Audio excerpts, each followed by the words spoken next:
fans in Hong Kong were outraged, many even booing the players, while Inter Miami played a friendly game against a local team on February 4th. Some fans shouted and asked for refunds of their expensive tickets. The reason?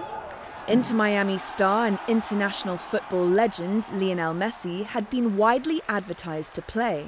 Instead, he spent the entire game on the bench. If you spent weeks being told by the organisers, Lionel Messi is going to play. You're going to see Lionel Messi, you're going to see Jordi Alba, you're going to see Sergio Busquets, Luis Suarez, they're all going to play. It's going to be this amazing occasion where these stars of world football take on a local Hong Kong team, and you're fed that message constantly.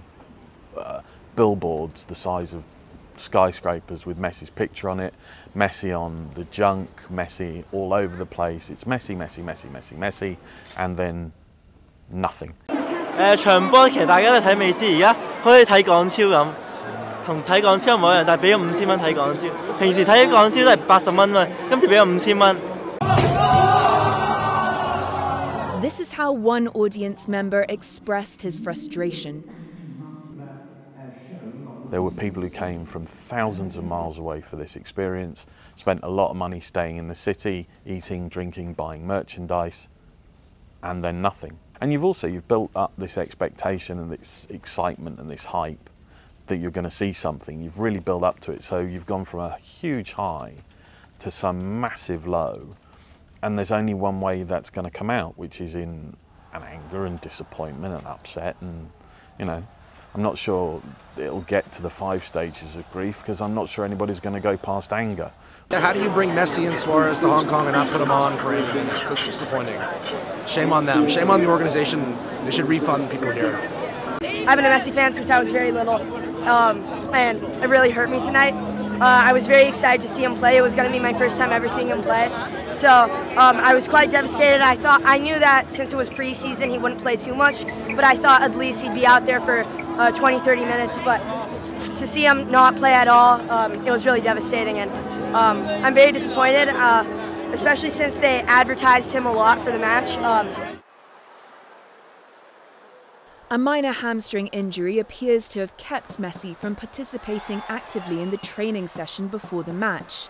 But poor communication from both the club and organisers may have made the situation worse. The training session itself was a bit of a shambles.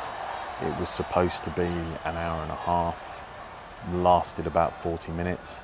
We know that Messi was injured or felt some soreness in his hamstring. We know that Inter Miami arranged for him to have an MRI on that injury. We don't know what the result of the MRI was. We don't know what the status of the injury was, because they never told anybody.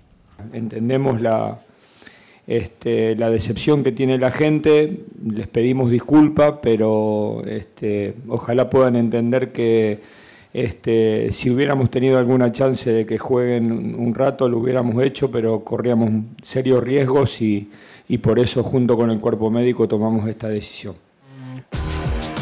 Messi's visit came on the heels of attempts by the Hong Kong government to promote its tourism industry after years of strict COVID curbs. The city's leader, Chief Executive John Lee, attended the match and stayed until the end. Let's be honest, it's a PR disaster for the city in terms of sporting events. It really is. I don't think you can blame Messi much for the situation. Professional athletes get injured, right? Happens all the time. It's not news. But the communication from the organisers, from the club, from everybody concerned with putting the game on, has led to this point. They overhyped it, and they promised something that they probably shouldn't have promised, because you can't promise that people aren't going to get injured. You can't promise that people aren't going to get sick. You can't make these promises, and they did. And they charged a lot of money based on these promises and then didn't deliver any of it. After the game, Inter Miami's co-owner David Beckham went onto the field to thank the fans. But tensions were running high.